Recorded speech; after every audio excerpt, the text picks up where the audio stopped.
కామారెడ్డి ఒక గందరగోళమైన పరిస్థితిలో పడ్డది. ఇది ప్రెస్ వాళ్ళకు తెలుసు, కామారెడ్డి ప్రజలకు తెలుసు.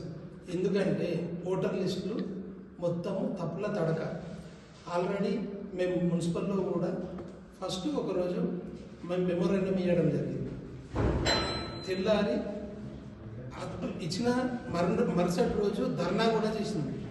అన్న కామారెడ్డిలో ఇండ్లపైనే కాకుండా వివిధ స్థలాలలో షెడర్ల పైన షాపింగ్ మాల్ల షెడర్ల మీద కూడా 60-70 ఓట్లు ఉన్నాయన్న. లాడ్జ్ల మీద ఉన్నాయన్న. లాడ్జ్ల మీద 100 ఓట్లన్న. అన్న ఇంతకుముందు టీఆర్ఎస్ ఇదే రాజకీయం చేసి మున్సిపల్ను చేజిక్కించుకోవాలని ఇలాంటి కుటిల రాజకీయాలు చేసింది. ఇప్పుడు ఇదే పరిస్థితులు కాంగ్రెస్ పార్టీ వాళ్ళు కూడా చేస్తున్నారు. దీనికి మేము మొన్ననే ధర్నా చేసినప్పుడు ఇన్ఛార్జ్ కమిషనర్ గారికి ఇచ్చినాము, కలెక్టర్ గారికి ఇచ్చినాము, అందరికీ కంప్లైంట్ ఇచ్చినాము, ధర్నా కూడా చేసినాము.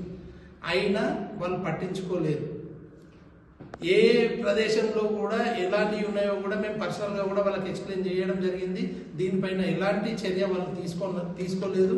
Same as it is voter list వాళ్ళు మాకు ఇప్పుడు చూపెడుతున్నారు. కాబట్టి దీనిపై నిరసనగా రేపు భారతీయ జనతా పార్టీ పక్షాన మున్సిపల్ ముట్టడి కార్యక్రమం ఉంటుందన్న.